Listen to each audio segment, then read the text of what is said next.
अस्सलाम वालेकुम। पाकिस्तान में इस वक्त शाम के 7, भारत में 7:30 और यहाँ हमारे स्टूडियोज़ की घड़ियों में सुबह के 10 बज रहे हैं। वॉइस ऑफ अमेरिका वाशिंगटन की उर्दू सर्विस से हमारी बाकायदा नशरियात का आगाज़ होता है।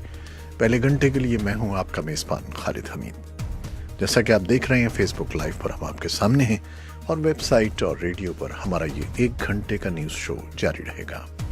तो आगाज़ करते हैं पहले आज की अहम खबरों की सुर्खियों से। पाकिस्तान की सुप्रीम कोर्ट ने दोहरी शहरियत केस में पाकिस्तान के साबिक आर्मी चीफ जनरल राहील शरीफ और साबिक director general ISI lieutenant general Shuja Pasha की बैरून मुल्क मुलाजमतों का नोटिस ले लिया है। पाकिस्तान में रूस के सफीर ने कहा है कि पाकिस्तान और भारत को कश्मीर के तनाज़े को शिमला समझौते और ऐलान लाहौर के तहत दोतरफा बातचीत से हल करना चाहिए। तालिबान बागियों ने बुध के रोज ऐलान किया है कि उन्होंने शिमाली जोज़जान सूबे को दाइश से साफ कर दिया है और बाकी रह जाने वाले दाइश के जंगजू या तो भाग गए हैं या उन्होंने इलाके में मौजूद हुकूमती फोर्सेस के आगे हथियार डाल दिए हैं। और ईरान की फौज पासदारान इनकलाब के सरबराह जनरल मोहम्मद अली जाफरी ने अमेरिका के सदर डोनाल्ड ट्रंप की जानिब से ईरान के साथ बराह रास्त मुज़ाकरात की पेशकश को मुस्तरद कर दिया है। कई दीगर रहनुमाओं ने भी अमरीकी सदर की ईरान के साथ बराह रास्त मुज़ाकरात पर आमादगी की पेशकश मुस्तरद कर दी है। अमरीकी वज़ीर ख़ारजा माइक पॉम्पियो इस हफ्ते सिंगापुर में होने वाली आसियान कॉन्फ्रेंस में शिरकत करेंगे, लेकिन ओहदेदारों का कहना है कि दोनों के दरमियान मुलाकात का प्रोग्राम नहीं है, जबकि ईरान के वज़ीर ख़ारजा जवाद ज़रीफ भी सिंगापुर की इस कॉन्फ्रेंस में होंगे।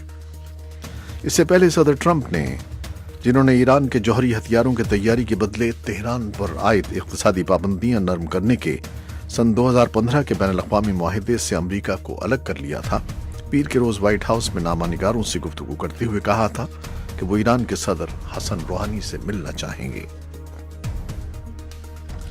जिम्बाब्वे की हुक्मरान ज़ैनो PF ने बुध के रोज जुज़वी नताइज की बुनियाद पर पार्लियामेंट के इंतखाबात में अक्सरियत हासिल कर ली है।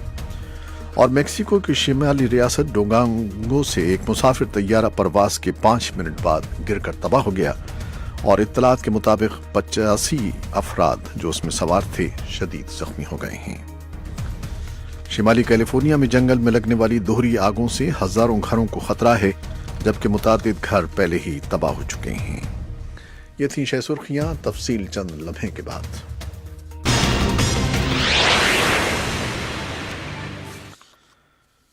और तफसील। सुप्रीम कोर्ट ने दोहरी शहरियत केस में पाकिस्तान के साबिक आर्मी चीफ जनरल राहील शरीफ और साबिक director general ISI lieutenant general Shuja Pasha की बैरून मुल्क मुलाजमतों का नोटिस ले लिया है। अदालत ने साबिक फौजी अफसरान को बैरून मुल्क मुलाजमत के लिए जारी नो ऑब्जेक्शन सर्टिफिकेट की तफसीलात भी तलब कर ली हैं।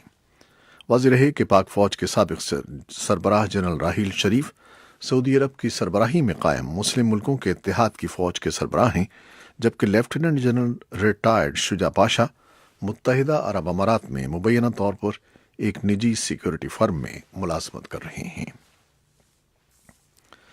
तालिबान बागियों ने बुध के रोज ऐलान किया कि उन्होंने शिमाली जोज़जान सूबे को दाइश से साफ कर दिया है और बाकी रह जाने वाले दाइश के जंगजू या तो भाग गए हैं या उन्होंने इलाके में मौजूद हुकूमती फोर्सेस के आगे हथियार डाल दिए हैं। तुर्कमेनिस्तान की सरहद से मुलेखा जोज़जान के सूबाई ओहदेदारों ने भी तस्दीक की है कि 150 दाइश जंगजुओं ने, जिनमें गैर मुल्की भी शामिल हैं, बुध के रोज सिक्योरिटी फोर्सेस के सामने हथियार डाल दिए हैं। सूबाई पुलिस अफसर अब्दुल हाफिज खाशी ने वॉइस ऑफ अमेरिका को बताया कि इलाकाई दाइश कमांडर हबीबुर रहमान उन अस्करियत पसंदों में शामिल था जिन्होंने पुलिस हेडक्वार्टर में सुबह पहुंचकर अपने आप को हुक्काम के हवाले कर दिया। ईरान की फौज पासदारान इनकलाब के सरबराह जनरल मोहम्मद अली जाफरी ने अमेरिका के सदर डोनाल्ड ट्रंप की जानिब से ईरान के साथ बराह रास्त मुज़ाकरात की पेशकश को मुस्तरद कर दिया है। ईरानी फौज के सरबराह ने यह बात एक खुले खत में कही है, जो ईरान की सरकारी खबर रसां एजेंसी फार्स ने मंगल को जारी किया है। अपने खत में जनरल जाफरी ने कहा है कि ईरानी कौम खुदा पर अपने ईमान के सबब दुनिया की दीगर ताबेदार कौमों से मुख्तलिफ है और कभी भी वो अमेरिका के साथ बात नहीं करेगी। कई दीगर रहनुमाओं ने भी अमरीकी सदर की ईरान के साथ बराह रास्त मुज़ाकरात پر آمادگی کی پیشکش مسترد کرتے ہوئے انہیں ایران کے ساتھ کشیدگی میں اضافے کا ذمہ دار ٹھہرایا ہے۔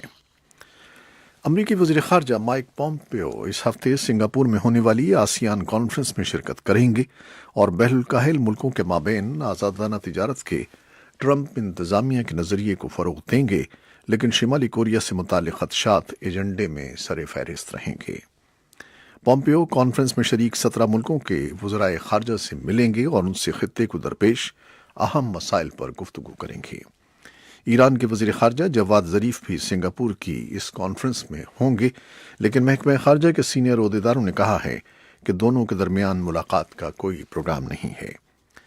لیکن صدر ٹرمپ نے پیر کے روز وائٹ ہاؤس میں نامہ نگاروں سے گفتگو کرتے ہوئے کہا تھا کہ وہ ایران کے صدر حسن روحانی سے ملنا چاہیں گے۔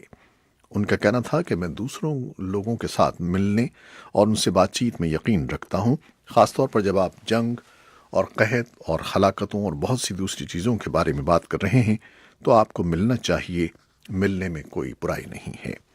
صدر نے شمالی کوریا کے سربراہ کم جونگ ان سے براہ راست بات چیت کا حوالہ دیا۔ انہوں نے روس کے صدر ولادیمیر پوٹن کے ساتھ اپنی ملاقات کو بھی ایک مثال کے طور پر پیش کیا۔ زمبابوے کی حکمراں زینو پی ایف نے بدھ کے روز جزوی نتائج کی بنیاد پر پارلیمنٹ کے انتخابات میں اکثریت حاصل کر لی ہے۔ زمبابوے کی الیکٹرل کمیشن نے جو اعداد و شمار جاری کیے ہیں ان کے مطابق زینو پی ایف پارٹی نے 210 نشستوں کے ایوان میں 109 نشستیں حاصل کی ہیں۔ اپوزیشن کی بڑی جماعت ایم ڈی سی نے 41 نشستیں جیتی ہیں۔ صدارتی انتخاب کے بیلٹس کی گنتی ابھی جاری ہے اور نتائج کا اعلان اس ہفتے کے آخر میں کیا جائے گا۔ یورپی مبصرین نے انتخابات کے متعلق اپنے خدشات کا اظہار کیا ہے اور کہا ہے کہ انتخابی میدان ہموار نہیں تھا، ووٹروں کو ڈرایا دھمکایا گیا اور الیکشن کمیشن پر لوگوں کا اعتماد نہیں تھا اور میڈیا غیر جانبدار تھا۔ میکسیکو کے شمالی ریاست ڈورانگو سے ایک مسافر طیارہ پرواز کے 5 منٹ بعد گر کر تباہ ہو گیا۔ اطلاعات کے مطابق طیارے میں 97 کے لگ بھگ مسافر سوار تھے، جن میں سے 85 شدید زخمی ہو گئے، باقی تمام مسافر محفوظ رہے۔ میکسیکو ایئر لائن نے ایک ٹویٹ پر کہا ہے کہ فلائٹ نمبر 2431 جس پر 100 مسافروں کی گنجائش تھی اور جو میکسیکو سٹی کی طرف جا رہا تھا گر گیا ہے۔ گورنر ہوزے روسیس ایسپورا نے مقامی ٹیلی ویژن پر کہا کہ طیارہ میکسیکو سٹی کی طرف جا رہا تھا، لیکن پرواز کے فوراً بعد تیز ہواؤں کے باعث زمین پر آ گرا۔ شمالی کیلیفورنیا میں جنگل میں لگنے والی دوہری آگوں سے ہزاروں گھروں کو خطرہ ہے، جبکہ متعدد گھر پہلے ہی تباہ ہو گئے ہیں۔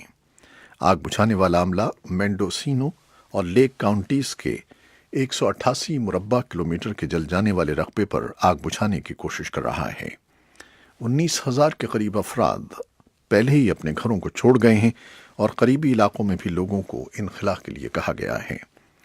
جنوبی کیلیفورنیا میں حکام نے ایک مشتبہ شخص کو آگ لگانے کے الزام میں گرفتار کر لیا ہے، جس کے باعث پچھلے ہفتے متعدد افراد کو اپنا گھر چھوڑنا پڑا تھا۔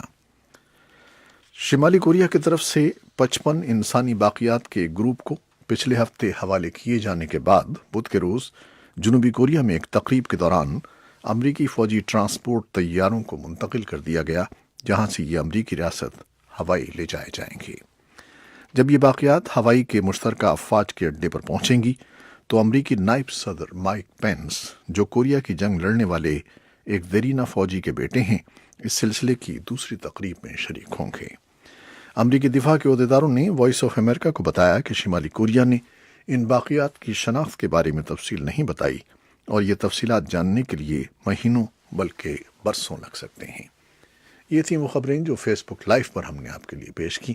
ویب سائٹ اور ریڈیو پر ابھی ہمارا یہ شو جاری ہے، ہمارے ساتھ رہیے گا۔ فیس بک لائیو سے اجازت لیتے ہیں، اللہ حافظ۔